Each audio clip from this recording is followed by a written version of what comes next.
If you didn't think I was going to come on this show after that game in the Sugar Bowl and have some fun at the SEC's expense, well, you and I do not know each other well enough just yet. I'm Pete Mundo, by the way. We're Heartland College Sports. We cover the Big 12. We are on the web. Go to heartlandcollegesports.com. Join our forums. Have a blast. We're on X. We're on Facebook. We're on Instagram. Just search Heartland College Sports. You can find us there. And I know that many of you, hopefully, will be hitting the thumbs up on this video, subscribing to the podcast and the YouTube channel. Oh, gosh. That was so enjoyable to watch. Does anybody know? Did you know that Georgia just lost to Notre Dame by the more points, technically, than Indiana lost to Notre Dame by a couple of weeks ago? Should we throw that out there for the ESPN talking heads? Do you think that's going to make Get Up, which I don't get up for, tomorrow morning? Do you think that'll make First Take? Do you think that'll be a headline on PTI? Probably not. And we all know why. The SEC continues to have an awful bowl season in the games that ultimately matter. Think about what this bowl season has looked like for a conference that insisted it should have gotten 5 teams into the 12-team college football playoff because South Carolina was crying, Alabama was crying, Ole Miss was crying. I mean, really, they wanted 6 when all is said and done. They got 3. And that wasn't good enough for the almighty SEC. No. Here's the problem for the SEC. They are undefeated in hypothetical games. But when the games actually get played, it's a different story. And that's part of what you saw in the Sugar Bowl on Thursday night. Now, think about this, right? The big, bad SEC, the 5 schools they wanted in. Oh, my gosh. This is just too good. Well, let's see. 1 lost to 9-3 Illinois. That would have been South Carolina. You had a team lose to 7-5 Michigan. That would have been Alabama, right? You have one team, a team we know all too well, who ended up needing a couple of overtimes and a gift from the officials to get by Arizona State. That would be Texas, right? You had a team get crushed to the team that finished 3rd place in the Big Ten. We all know what game that is, right? That was the other night, Oregon, Ohio State. So that's not a good sign, right? It's like, well, what are we going to do about that? How is that going to play out? Excuse me, that was Ohio State, Tennessee. And then you have what you just saw on Thursday night in the Sugar Bowl. And I know the excuses are going to be running hot. The excuses are going to be all about, oh my gosh, they didn't have their quarterback. Of course it would have been different. See, there's always some kind of excuse built in when you're the SEC. That's how it works. That's how this is allowed to go when you are the SEC. Because for the large part, you will have some of the loudest voices in the sport defending you. That's what you will get. And that's what we are going to see on full display over the next 24 hours. All right? But since the media meltdown about the best teams conversation, you've seen Tennessee get blown out by Ohio State. You've seen Georgia lose by 13 in Notre Dame. You've seen the snub of Alabama losing to Michigan's backups. And you've seen the snub of South Carolina losing to Illinois. And then you saw Texas barely eke by an Arizona State team that they were favored by 2 touchdowns against, who got a ridiculous gift of a call in regulation on no targeting, which even Gene Steratore, yes, the NFL referee legend, chiming in on X on Thursday morning saying that was definitely targeting. By the book, that was targeting. And the amazing part is you have seen Texas fanboys and reporters insist it's not. Like, guys, just at least admit you got away with one, for crying out loud. Oh, my goodness. They can't help themselves, though. So I think at this point it's indisputable that the Big Ten is better than the SEC this season. And the Big 12, I don't believe, is all that far off from where the SEC is at. I mean, Texas You look at that game against Arizona State. You really going to tell me that Arizona State did not deserve to be on the field with Texas? They did. They absolutely deserve to be on the field with Texas. Okay, anybody who's telling you that's not the case is a liar or an SEC fanboy. One or the other. They're not someone who's giving it to you straight. They are not somebody who is, frankly, a credible voice. If they did not watch that game and come away to the obvious conclusion that Arizona State could hang with Texas. If they play 10 times, Texas maybe wins 6, maybe you eke out 7, but they're 10 competitive games if those two teams healthy play each other 10 times. It's not the drumming that people thought it was going to be, and I never thought it was going to be the drumming that people expected. Obviously, my prediction was wrong. I had Arizona State winning 31-30 over Texas. I came awfully close to that happening, I will add, but obviously I was on the wrong side of things. Who knows how things would have been different had the penalty that should have been called at the end of the game been called. Could you imagine we could have right now a college football playoff semifinal that does not have one SEC team in it? We were a blown call away from that potentially happening. I'm not going to give it to Arizona State that they would have won. They've had plenty of issues in the kicking game, but we are one call away from the SEC not having a single team in the Final Four. Think about that. And think about what kind of damage that would have done to the narrative that has been shoved down our throats in this sport. I really don't want to sit here and make this political in any way, and I'm not going to do it right now. All I will say is there are some eerie similarities to what you are seeing right now in college football media to what you have seen for the last several years in your news media. You can interpret that however you want to interpret it. Listen, I do a talk show in Kansas City 5 days a week, 4 hours a day. I can get my opinions out in that space there on those issues. But there are eerie similarities to what you are seeing in college football media from the loudest voices, which is basically don't believe your own eyes, don't believe your own ears, do not use your own brain, just listen to us. And then when you sit there and you say, but wait, but no, shut up. Look at Kirk Herbstreit's dog, damn it. Look at the dog. Isn't the dog so beautiful? Who doesn't love a dog? Come on, Herbie's got a dog. Look at the dog. No. I'm going to be a thinking person. I'm going to put on my thinking cap. I'm going to watch the games like many of you do every single Saturday and say, you know, I'm not seeing what you're seeing. I'm not seeing what some of the loudest voices are seeing. And finally, the games got played and magically, voila. Looks a heck of a lot different, doesn't it? It's funny how that works. So this has been a disastrous bowl season for the SEC. I'm here for it. I'm enjoying every second of it. The question is, what does it mean going forward? Well, first off, the conference champions went 0-5 in the college football playoff. So as I told you the other day, this thing will be restructured because getting a bye isn't that big of a deal. In many respects, it might be helpful to not get a bye. You get a game against lesser competition, theoretically, as the higher seed in the first round. You shake off some of the rust you haven't played in a couple of weeks, and then you still get about a week and a half to prepare for your next game. And these guys are 18 to 23 years old for the most part, so their bodies aren't beaten up like NFL guys are at 30, 35 in many cases. So the whole thing about rest is less relevant to the college game. If anything else, what you saw was the teams who played in the first round looked like they got off to faster starts.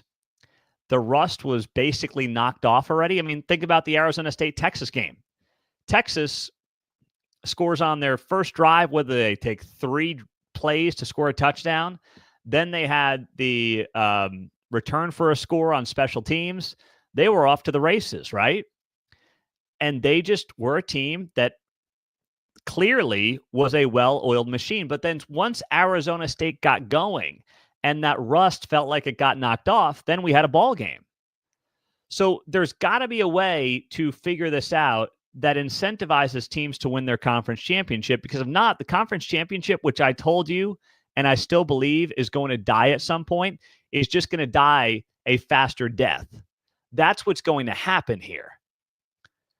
Now, I could see it where I don't think it's going to happen this year or next year. I think we're probably a few years away from this, from getting rid of the college or getting rid of the conference championship games. But what I could see him doing out of the gates is basically expanding this thing to 14 or 16 and just saying, forget the buys, do 116, 215, 314, kind of like an NCAA tournament bracket, and just go from there. Maybe you do 2 rounds of games on campus. That's what I would do. That's how I would fix this thing and improve this thing and just keep it rolling. And forget the conference championship. Just do it based on the rankings. The question is, can the rankings be more fair? Or are they going to be based off of dopey preseason polls that are heavily skewed towards one conference because that's where a lot of the writers are located? And then you get a conference that totally games the system by playing a couple of FCS games and only 8 conference games under the guise of we're the SEC, we need a breather. Is anybody ever going to realize what's going on here? I'm Pete Mundo. We're Heartland College Sports. We appreciate you. Make sure you hit that thumbs up on the video, subscribe to the channel and the podcast, and we are grateful that you are here. It costs you nothing, but it helps us in a very big way. You might not understand why. That's okay. We just ask you to do it if you're enjoying the show here at Heartland College Sports. Now, the other thing to note here, as you look back on bowl season, is that BYU continues to have a very strong case. And John Paul just brought this up. BYU should have gotten in, same number of losses as SMU, beat them at home, and played a tougher schedule, and they weren't even in the picture. You're right about that, John. And have you seen the disaster of the ACC in these bowl games? I mean, they have had a horrific bowl season. The ACC, last I checked, was 1-9 in bowl games. And I don't count Notre Dame.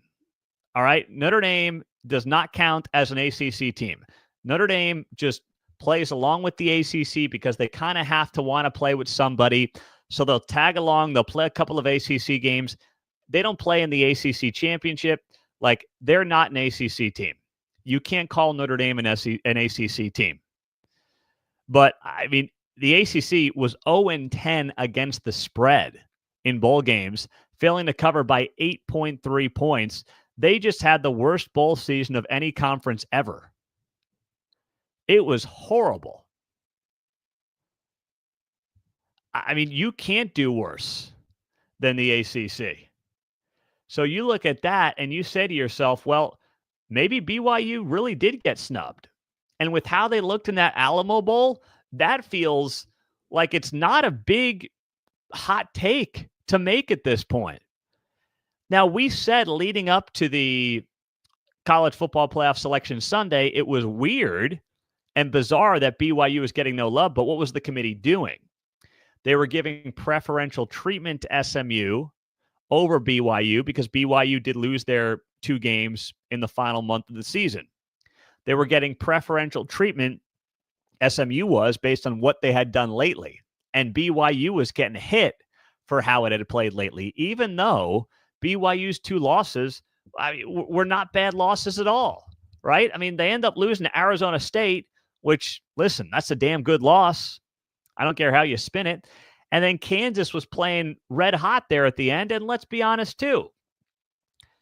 If you watch the games, Kansas got a crazy fluke play to set up that game-winning touchdown on special teams, right? And that's not to take anything away from KU. I am not doing that by any stretch of the imagination. But how you lose a game, how you win a game, that's the whole point of having a committee. In fairness, BYU did have a lot of very close losses, or a lot of very close wins. You look at the Oklahoma State game, you look at the Utah game, some controversy there. Okay, I'll factor that in. Maybe you even it all out in the end. But the fact that there was never even a conversation about BYU was a disservice to the Big 12 Conference. That is indisputable. I see that some of the SEC upset trolls are coming in. Patrick writes that Nick Saban's departure has diminished the entire SEC. Patrick, I don't know if it's Saban. What I will say is I find it fascinating that the shine is wearing off the SEC at the very same time, and for Alabama and Georgia in particular, at the very same time that everybody is now legally paying players. Do with that information what you want. I'd be curious to get your opinion on that if you want to leave it here in the channels. But I don't think it's a total coincidence that the shine is starting to wear off Alabama and starting to wear off Georgia a little bit as everybody is suddenly allowed to openly pay players. I don't think that's just one big coincidence. You can tell me if you think it is, in which case I will sell you some beachfront property in Salina, Kansas, and hit me up after the show for some of that. All right. But I don't think that's just some strange coincidence. I will just throw that out there as well. And you can do with that information what you want.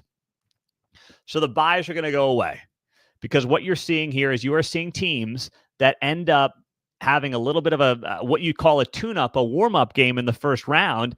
And that's part of why you saw these conference champions go 0-5 in these games. And some of them weren't even all that close. The conference champions did not benefit from winning their own league title. And considering these league titles, the get-in prices were pretty cheap that first Saturday in December on the 7th. I don't see how they're going to revive these things. It used to mean something to win a Big 12 or SEC or ACC championship. You think Georgia fans are like, well, we just lost to Notre Dame, but at least we won the SEC title this year. You think they're hanging their hat on that? No, they're already like, where did this thing go wrong? Why didn't we beat Notre Dame? We need more guys in here. Like, they're not going to be like, well, we won the SEC. It was a good year. It's now all about the playoff. And that was one of the risks that was taken when you expanded the playoff out of the gates. You diminish the things that come before it. And that happens in many respects in any sport where you continue to expand the postseason. And college football's greatness was always in the regular season. And it still is in large part. It still is the best regular season in all of North American sports, but a little bit of the shine has definitely been lost. Now, for those people wanting to go back to the BCS, here's how the BCS would have looked at the end of the season, just so we all are on the same page. The BCS would have had Oregon at number 1, Georgia at 2. So we would have had an Oregon-Georgia national championship. Notre Dame at 3, Texas at 4, Ohio State at 5, Penn State at 6, Tennessee at 7, Indiana 8, Boise State 9, Arizona State 10. Now, I don't want to go back to the BCS from the standpoint of, going back to a model where it's just 1 versus 2 for a national championship. But what would be interesting, and I'm just going to throw this out there, what would be interesting is if you used the BCS to go out there and at least do the rankings on the teams. It's not perfect by any stretch of the imagination, but in a weird way, and I can't believe I'm saying this, when it comes to at least doing the rankings, I might trust the BCS system more than I trust the human beings on this committee.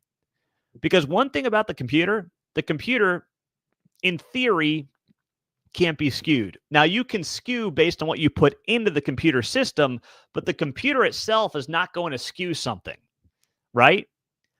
The formula of the computer system will potentially make a difference and will potentially have impacts on what the computer system spits out. But it's not going to have any kind of inherent bias.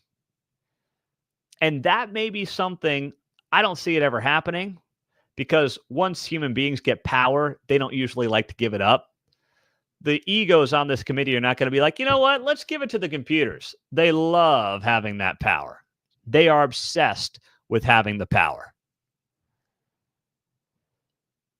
But it's just something to say, maybe the grass isn't always greener, right? And it pains me because I was not a BCS guy. But in hindsight, with where the sport was trending, with the power brokers within the sport, with the TV network involved with trying to control the sport as the de facto college football commissioner, and that's what ESPN basically is, the college football commissioner, since there is no commissioner right now.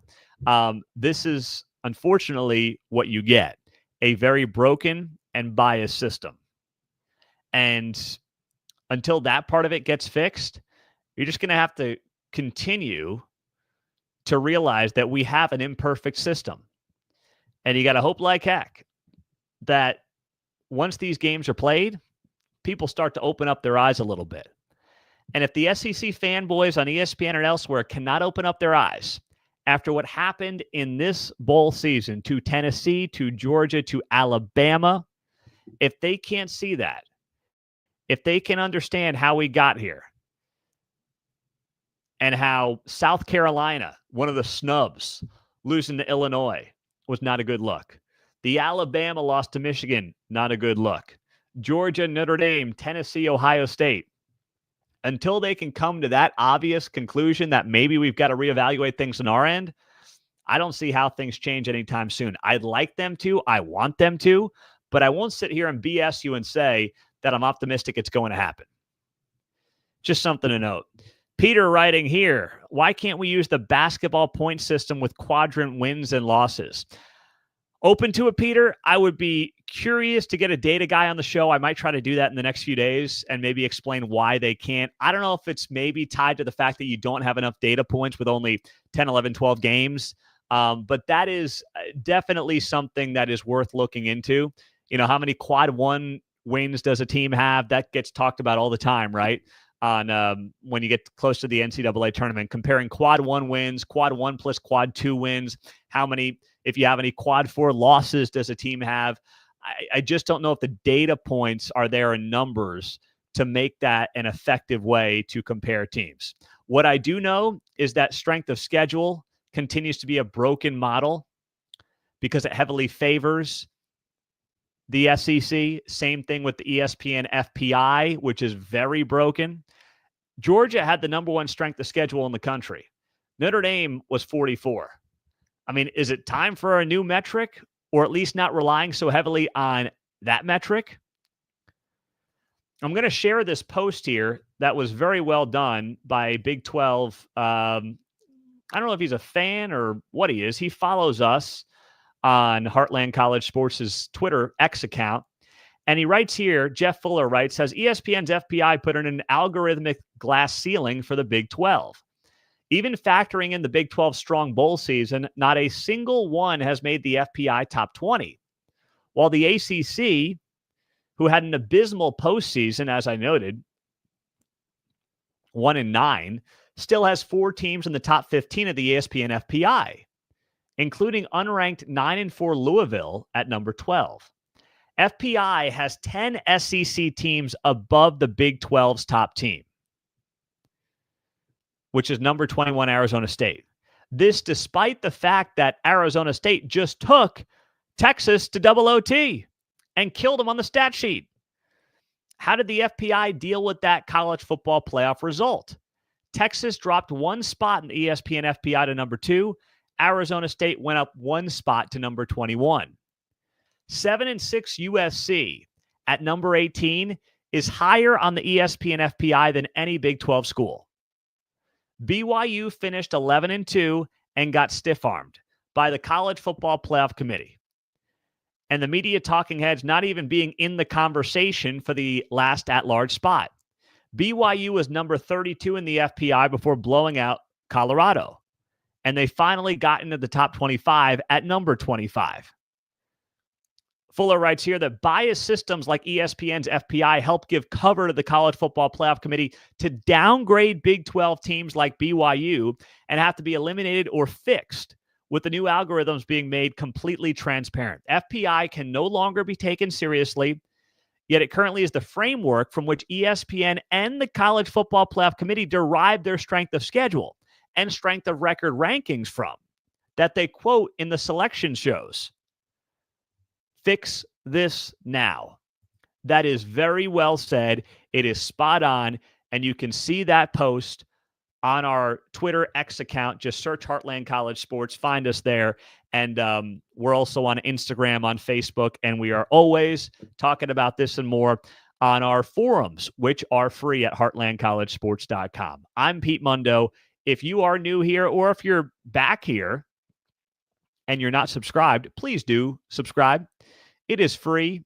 It costs you nothing. And it is a great way to continue to support us because this show is growing because of you. So thank you guys. Have a great day. We'll talk to you soon. I'm Pete Mundo. HeartlandCollegeSports.com is where you find us. Take care.